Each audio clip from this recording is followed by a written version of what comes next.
Buongiorno e bentornati per una nuova lezione di italiano. In questa lezione parleremo del genere, ovvero di parole femminili e maschili.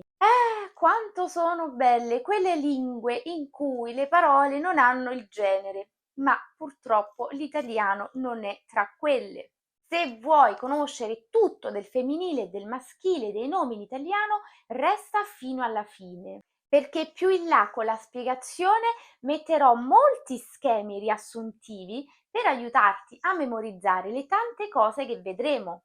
Perché ovviamente oltre alla regola generale vedremo insieme anche tante categorie di nomi che sfuggono a questa regola, nomi che sembrano maschili e invece sono femminili, nomi che sembrano femminili e invece sono maschili. E dulcis in fundo, alla fine della lezione, non mancheranno quelle parole che sono maschili al singolare ma diventano femminili al plurale. Partiamo subito. La regola generale è questa: le parole che terminano con A sono femminili, le parole che terminano con una O sono maschili. Casa, la casa. Libro, il libro. Qui vedi l'articolo, anche se non lo conosci, è un modo per abituarti. Quindi in base a ciò, macchina sarà femminile, albero sarà maschile. In caso di esseri animali, in caso di esseri animati, il genere corrisponde al sesso dell'animale, della persona, dell'essere animato, appunto. Padre, il padre è maschile, madre, la madre è femminile. Ma come stabiliamo il genere di cose inanimate, come la casa, la macchina, l'albero e il libro? Vediamo sul sito della Treccani e se ti interessa trovi il link in descrizione. Nel caso di oggetti non animati, il genere grammaticale è dovuto ad una convenzione esclusivamente linguistica. Ricordo, vertice, cappotto è maschile, poltrona, fiaba, maglia è femminile. Quindi il genere di un oggetto, di una cosa, è stabilito per convenzione. Questo è il motivo per cui ciò che in italiano è maschile, ad esempio, magari in un'altra lingua è femminile. Di seguito vedremo delle generalizzazioni che ti aiuteranno a memorizzare queste convenzioni. Dunque, abbiamo detto A femminile, O maschile, ma non tutte le parole terminano con A o con O. Ci sono molte parole che terminano con E e che possono essere sia maschili che femminili. Possiamo stabilire il loro genere in base a come termina la parola. Le parole che finiscono in ore sono maschili. Fiore, colore, dottore. Le parole che finiscono in zione, sione e gione sono femminili. Stazione, colazione, pensione, televisione, stagione. Vediamo le categorie a cui appartengono la maggior parte, non tutti, dei nomi femminili. Le parole che terminano con si sono spesso femminili. La crisi, la tesi, l'analisi. Sono per la maggior parte femminili i nomi dei frutti. La mela, la pera, la fragola, la ciliegia, la banana, la nocciola, la noce. Ma attenzione, c'è anche il mango, il mirtillo, il melone, il cocco. Sono per la maggior parte femminili i nomi di scienze e discipline. La scienza, la fisica, la matematica, la grammatica, la filosofia, l'astrofisica.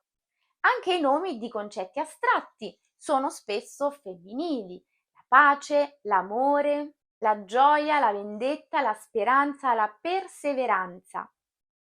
Poi, ultima categoria dei nomi maggiormente femminili, i nomi di stati, isole, regioni e continenti.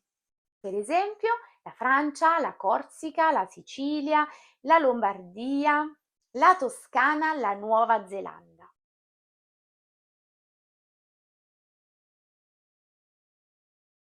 Per le categorie invece dei nomi maschili, possiamo dire che tendono ad essere maschili i nomi degli alberi: il melo, il pero, il ciliegio, i nomi dei metalli e degli elementi chimici, l'oro, il ferro, il rame, l'ossigeno, i nomi dei mesi e dei giorni della settimana. Ma attenzione, la domenica, quindi domenica è femminile, ma tutti gli altri nomi, sia dei mesi che i giorni della settimana, sono maschili. Sono ancora nomi maschili i nomi di laghi, monti, mari e fiumi: il Mediterraneo, il Monte Bianco, il Lago di Garda, il Po. I nomi dei punti cardinali: il nord, il sud, l'ovest e l'est. I nomi che terminano con una consonante, molto spesso prestiti da lingue straniere, come il bus, il computer, il tram, lo yogurt. Ed eccoti uno schema riassuntivo di tutto quello che abbiamo appena detto, perché in realtà non abbiamo ancora terminato. Passiamo a quelle parole che terminano con una O, quindi da regola dovrebbero essere maschili, ma che in realtà non lo sono, sono femminili: la radio, la moto, la foto, l'auto, la mano. In realtà moto, foto e auto sono l'abbreviazione di motocicletta, fotografia e automobile. Quindi nella loro versione estesa della parola ritroviamo effettivamente una A. Ovviamente, al contrario, ci sono parole che terminano con una A, ma non sono femminili, sono maschili, come il problema, il poeta e il cinema. La nostra penultima categoria riporta le parole che vanno bene sia per il maschile sia per il femminile.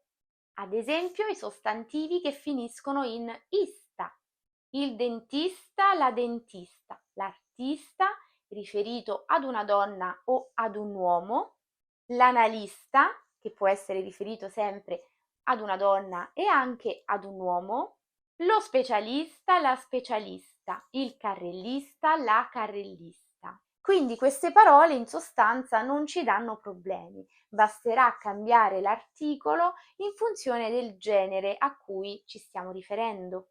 Dunque, se pensi di aver visto tutto, ti stai sbagliando. Voglio terminare questa lezione con quelle parole che al singolare hanno un genere, ma al plurale cambiano il loro genere. Queste parole sono un uovo, quindi maschile, ma le uova, femminile. Alcune parti del corpo: il braccio, ma le braccia. Un orecchio, maschile, ma le orecchie. Il ginocchio, ma le ginocchia. Il dito, le dita, il labbro, le labbra.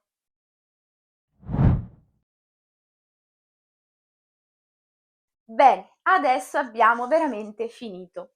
Non ti assicuro che non troverai altre eccezioni, diciamo così, ma se già riesci a memorizzare tutto quello che abbiamo visto durante la lezione, stai sicuro, sicura che sei veramente a buon punto. A questa lezione seguiranno altre lezioni sul numero dei nomi e degli aggettivi, sugli articoli determinativi, indeterminativi. Se credi che tutto ciò possa esserti utile, metti un mi piace di incoraggiamento e abbonati al canale per essere avvertito dei nuovi video in arrivo. Grazie, a presto!